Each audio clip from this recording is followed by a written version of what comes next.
Hello and welcome to Treasury Notes, a financial education program from the West Virginia State Treasurer's Office. I'm your host, Gina Joins. West Virginians with disabilities can save money without the risk of losing benefits thanks to a program called WVABLE. WVABLE is offered through the West Virginia State Treasurer's Office and is made possible by the Achieving a Better Life Experience in West Virginia Act. It's also known, again, as the West Virginia ABLE Act. Today's show focuses on some of the details of this program, who it will help, and how people can sign up to participate.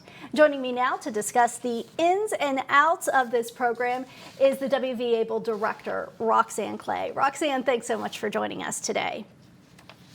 Well, Roxanne, WVABLE is an investment program, as we said, offered by the Treasurer's Office. Can you just give us a quick overview of this program and who it serves? Sure. So WVABLE is a savings and investment account program. It's designed specifically for individuals with a disability. And WVABLE is based on the federal legislation, the ABLE Act, that was passed by Congress in 2014. It was actually a bill that had the most bipartisan support of any bill that passed Congress.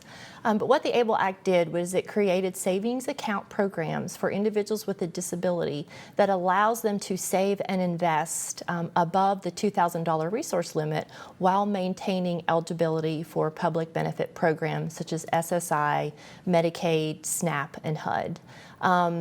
The ABLE Act also gave the states the mechanisms to create their own their own ABLE programs, and so WVABLE is West Virginia's ABLE program. Yeah, let's talk about that. Many states have their own ABLE programs. Here in West Virginia, that plan opened about 3 years ago, I believe, correct? Yes. And so what kind of response have you seen so far to West Virginia's program, which is called WVABLE? That's right.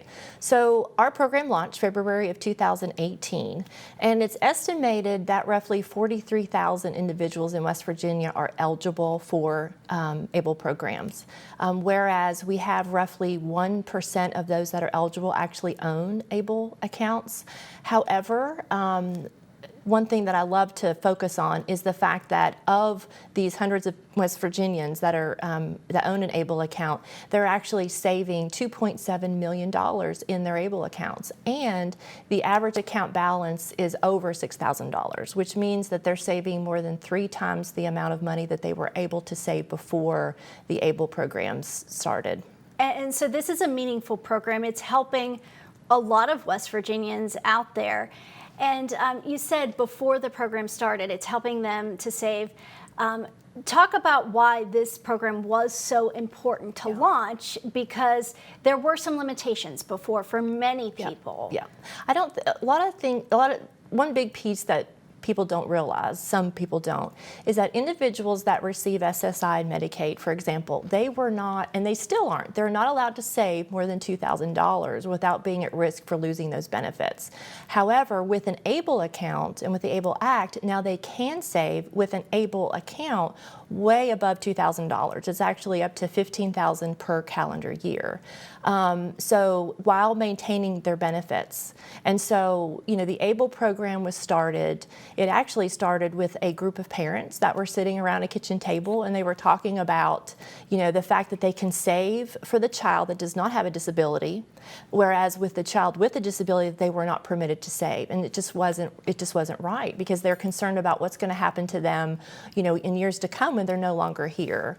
And so they went to their congressional delegation, they expressed their concerns, and so 10 years in the making, the ABLE Act was passed, and it gave the states the mechanisms to create programs. So 44 states now actually have an ABLE program, and there's actually 101,000 individuals nationwide that own ABLE accounts. But nationwide, it's still right at 1% of those that are eligible. So it's still, it's still fairly low. And that's why we're talking today, because education is so important. We want people to understand what ABLE accounts do, how it can work for them, and who out there is eligible for an ABLE account. You mentioned something earlier about parents. A big group of advocate parents got together and said, this is important. We're not able to save for all of our children, and so we need a mechanism to do so.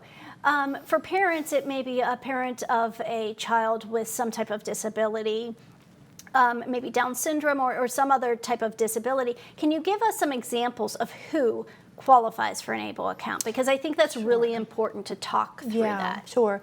So we always like to tell folks, think of it as whether it's a child or whether it's an adult of any type of physical or mental or emotional disability. So again, you're talking about an individual that may have Down syndrome, or maybe there's severe autism, or maybe it's a physical ailment. But anything that has caused marked and severe functional limitation and has lasted or is expected to last for at least a year, that's what Social Security standards for disability are. So that's how it relates to ABLE's accounts and who would be eligible based on their disability or blindness.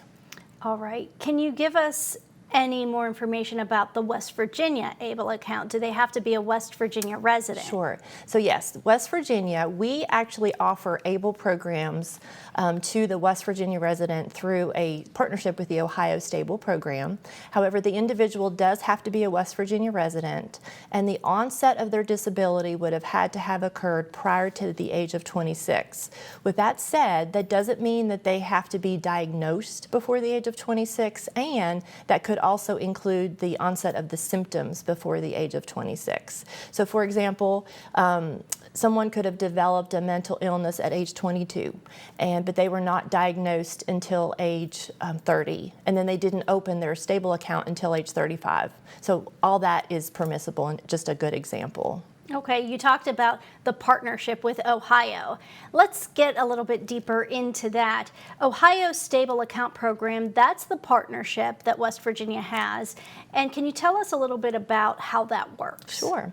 So actually, Ohio was the first state in the nation to develop their program. In 2016, it launched. And they spent a lot of monies and resources into establishing their platform. And so once they launched, they had invited other states to partner. And so that's what West Virginia did. We partnered with the Ohio Stable program. We saved a lot of money and resources by doing that. So there are actually 13 states now that are part of the Stable account program, and we feel fortunate to be a part of Stable because they're actually the most widely used account nationwide. And with all of the states partnering together, that really helps grow the accounts and grow the plan and grow the resources that are available to account users. That's right, because nationwide, Stable has the most number of ABLE accounts and the most account assets. And one of the things you had talked about to me off camera is that Stable recently had a change in their program manager. So this is going to be a new benefit for WVABLE account owners. Can you tell us how that's going to impact account owners? So in July of this year, Stable program launched, or they transitioned to a new program manager. And so the name is Someday Administration, which is a BNY Mellon company. There's some features and enhancements and benefits that our account holders are already benefiting from. So for example, the monthly maintenance fee actually went down by 25 cents per month. And so it's $3.25 per month now, but that is not billed on a monthly basis, it's billed quarterly. So it's $9.75 every quarter. Also, the initial contribution amount in order to establish a Stable account went down from $50 to $25. And then there's a lot of other features that they've included, enhanced fraud protection, more of a streamlined process for verifying the identity of an individual. It's done in real time. Also, the same goes for like the bank account verification. But then there's some important things that remain the same. For example, the 4 Vanguard mutual fund options are the same. It still offers the bank safe. The asset-based fees are still the same. So all those great things are still in place. Now the online platform does have a new look, but it's a nice clean look, and it's actually very easy to navigate through the enrollment and the account management piece. And I want to remind our viewers that they can go to WVABLE.com for more information. Right. So there is an eligibility quiz, and we talked a little bit, there's the website on the screen right now. We talked a little bit about eligibility. I want to get a little bit more into that because there is a misconception that a person must be receiving public benefits to qualify for an account, but that's not necessarily true. That's right, and I'm glad that you brought that up because it is a misconception. So the individual would need to be entitled or eligible to receive SSI or SSDI due to their disability or blindness. It doesn't mean they have to actually be receiving it. For example, we have families that exceed the income limits for receiving SSI, or maybe the asset limits are in excess. So, but as long as they are entitled to SSI or SSDI due to their disability or blindness, then they are eligible to enroll in an ABLE account. And then that way, they get the benefits of the tax piece. And another thing we talked about with eligibility is that age limitation, the onset of the disability before the person turns 26. But I want to revisit that because there is an effort out there to change that. Can you talk a little bit about that effort? Sure. So there is proposed federal legislation that's actually been proposed every year since the ABLE Act. Since it was passed. That's right. And it's called the ABLE Age Adjustment Act. It was reintroduced in February of this year.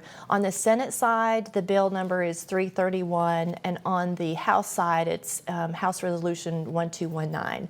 And so what it does is it would, if passed, it would increase the age of onset of disability from before 29 to before age age 26 to before age 46.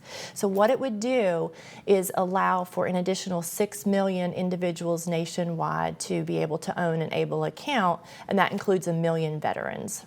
And many of those individuals are right here in West That's Virginia. right. So this is, if that Age Adjustment Act passes, it could really be impactful for many West Virginians. Right. Yeah, we have heard stories from West Virginia individuals who are not eligible as the rule is now, as the age is now. So it would be, it's estimated another 32,000 individuals in West Virginia would then be eligible to enroll in an ABLE account if the ABLE Age Adjustment Act were to pass.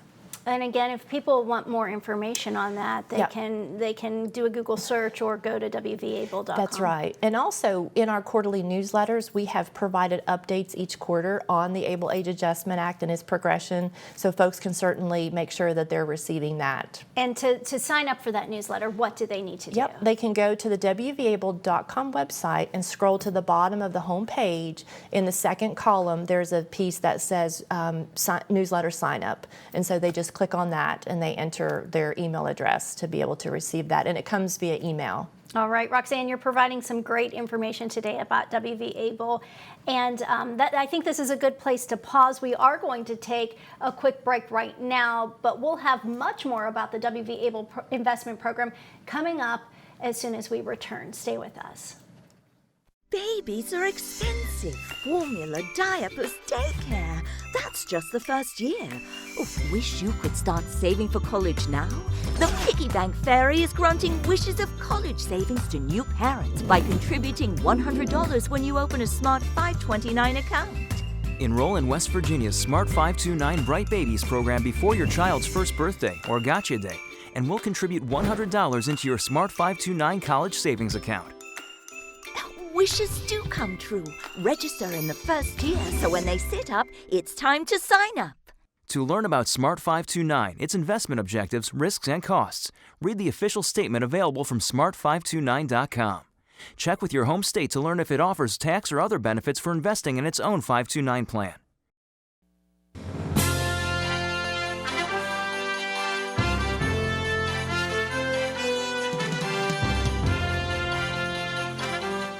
Welcome back to Treasury Notes. I'm your host, Gina Joins. Today we're talking about WVABLE, a program available through the Office of West Virginia State Treasurer Riley Moore. The program empowers people with disabilities and their families to save and invest for long-term needs. Roxanne Clay, the director of WVABLE at the West Virginia State Treasurer's Office, is here with me today to talk about how people can get started with WVABLE. Again, Roxanne, thanks for being here today. And I think this is really an important discussion because we want people to know that these options are out there for them, and they're very accessible and easy to find out more information. So we talked about the financial security of a WVABLE account and how it provides for a person with a disability, but it is really so much more than that. For parents in particular, you mentioned earlier, many parents lobbied for this, lobbied Congress for this. WVABLE, it really can provide some peace of mind. Talk a little bit about that. Yeah, we hear stories frequently from parents that are concerned about, what's going to happen to their child and their financial stability when the parent is no longer here. And so, before the ABLE program was established, individuals could not save more than $2,000. So with an ABLE account, they can save up to $15,000 per calendar year. Now, I would like to mention that for individuals that do receive Social Security income, that Social Security does recognize balances of over $100,000. So that's the one piece that families want to make sure that they know that if the account does go in excess of $100,000, then that amount starts counting towards that $2,000 asset limit. So there are some annual and lifetime limits to this. That's exactly right. That's right. So $15,000 is the maximum annual contribution. Now, if the individual, when the child gets older, and if let's say that they go to work, there's actually additional benefits in which they could contribute an additional $12,760 annually to have a total of $27,760 per calendar year in which they could contribute into the ABLE account. And who can access that account? Can parents access it, the child? Sure. And we're talking about parents and children, but an individual can own their own WVABLE account. It doesn't have to be a parent and a child situation. That's right. So I'm glad you mentioned that. So as far as the enrollment goes, the ABLE Act requires that either the individual with a disability, they're the account holder, they would be the ones to actually enroll and own and manage their stable account. However, for instance, when it's a child or if it's an adult individual who's not either able or doesn't want to manage their own account, then the ABLE Act allows for what's called an authorized legal representative. We refer to them as an ALR, and that can enroll. And so what defines that currently is either a parent, a guardian or conservator, or the durable power of attorney. And so, most of the accounts are actually managed by a parent/guardian. So can a person have more than one account, and can they have who has access to those funds? How does that work? So the individual with a disability, they can only have one account. And as far as who accesses those accounts, it's who has established and who is managing that. So let's say it's the parent that has established the account, then they have signature authority and they have taken the responsibility of managing that account. So they have created a username, password, and of course that's how they go in to access the account and they make transactions that way. Okay, and this is a little bit more than a savings account. It gives people a chance to grow their money, which I think is an important thing to talk about. This is exciting for people who will invest in the program because it's an investment plan that has some tax advantages to it. That's right. That's right. So there's 5 options that individuals have to allocate their funds. So they have, one is the bank safe option, that's 100% FDIC insured, and then there's the 4 Vanguard mutual fund options, and those range from conservative to aggressive. We actually have 20% of the monies that are in WVABLE, they are invested in the most aggressive Vanguard mutual fund, which says a lot. And people are using these accounts to, earn through their investments. And so, as far as the benefits for that, and where WVABLE is comparable to a 529 college savings, is that all the earnings, the investment earnings, they grow tax-free. And so they actually remain tax-free as long as the monies and the withdrawals are used to pay for qualified disability expenses. And then the other big benefit that our legislature passed here in West Virginia in 2019 was that any West Virginia resident or taxpayer, whether that be a parent, a friend, a family member, or even the individual with a disability, when they contribute to a WVABLE account, that amount qualifies towards a West Virginia state income tax deduction.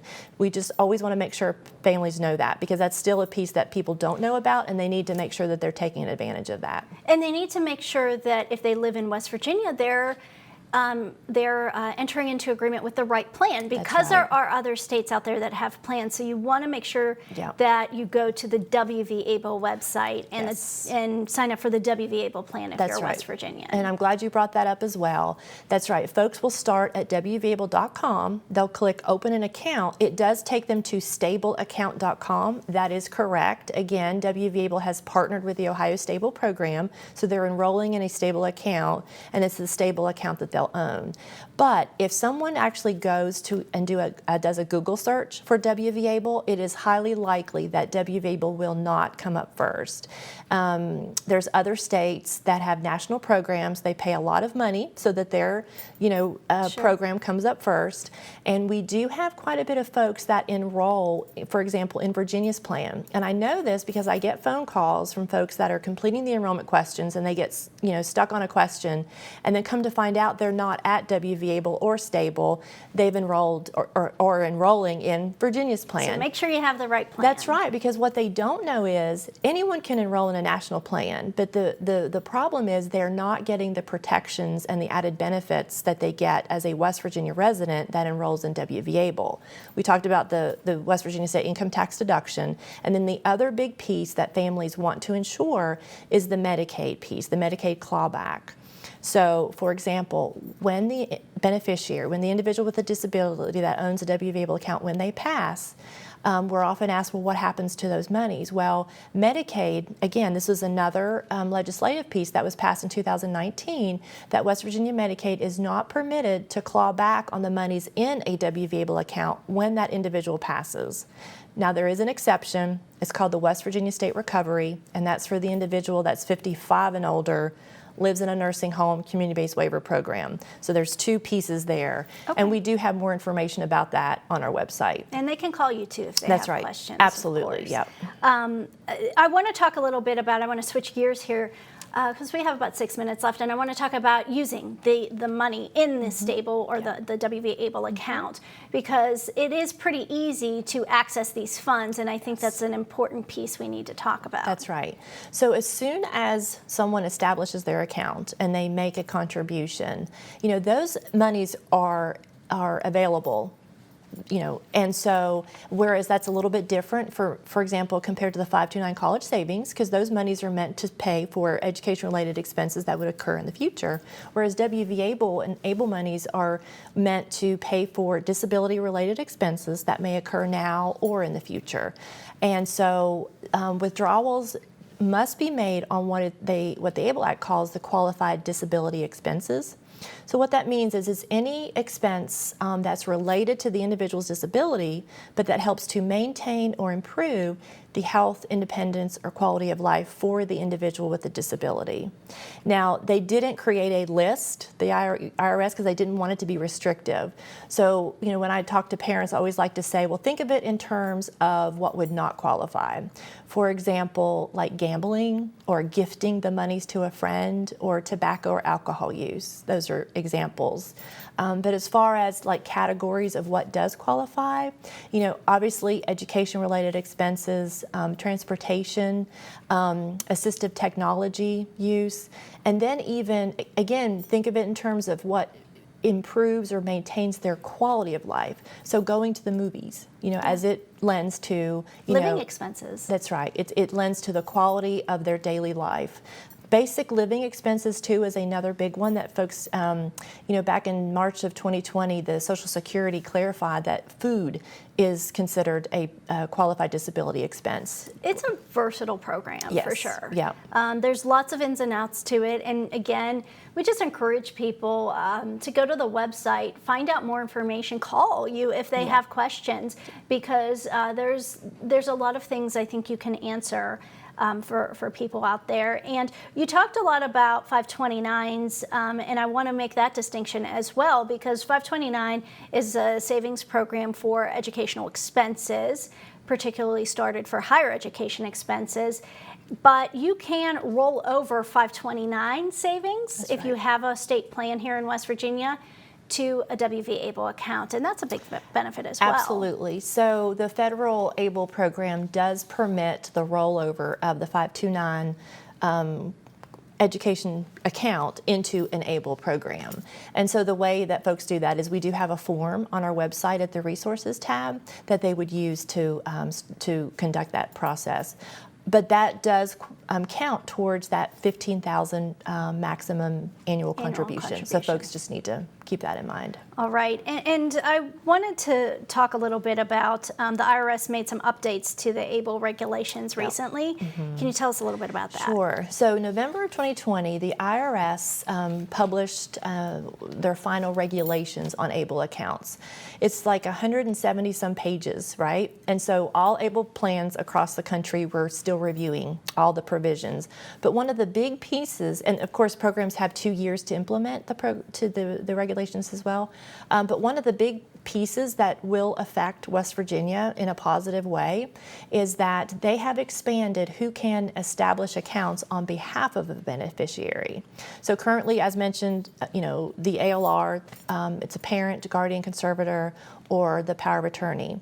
So once they've expanded that definition and they've included a hierarchy, and who they've added is a spouse, a grandparent, a sibling, and a Social Security representative payee, whether that be an individual or with an organization. So that change was made on the federal level, but it does have an effect here on West Virginians. It does. So let me add two pieces, because I'm really glad you mentioned this. So Social Security also recently updated their policy to be in line with the IRS final regs. They've clarified two very important things: that an ABLE account can be used to house, folks can directly deposit their SSI, Supplemental Security Income Benefits, into an ABLE account, regardless if the individual has a representative payee or not. That was always this longstanding question. They've provided clarity that indeed they can. They've provided clarity that a Social Security representative payee can establish accounts, and they can use an ABLE account to house SSI benefits. Okay, so that's another huge step forward. Now, as far as West Virginia goes, our West Virginia ABLE Act, the language, currently is in line with the former regs that says parents, guardians, conservators, and power of attorneys can establish accounts. We are in the process of updating that code language, and so we hope to have that accomplished either at an upcoming special session or the next full 2022 legislative session. And what will happen then is, once that is in place, then we'll be in line with the IRS final regs, and the Social Security representative payee can establish accounts on behalf of a beneficiary as a standalone category. Fantastic. They can currently do that as a power of attorney, but under the new regs, it would be as a standalone. All right, very quickly, Roxanne, how can people get more information about ABLE? Sure, so they can go to WVABLE.com website. I always tell people when they listen to presentations, always remember the big takeaway. Go to WVABLE.com. It has a list of frequently asked questions, resources. That's where folks go to sign up for the newsletter. They can also go to the Treasury's website. There's a WVABLE page that includes our contact information. All right, thanks so much, Roxanne. Thank you for joining us to talk about WVABLE. Again, go to WVABLE.com to find out more information. You can also find out more information on our website at WVTreasury.com. Thank you for joining us today, keeping you informed on the Library Television Network. I'm Gina Joins with the West Virginia State Treasurer's Office.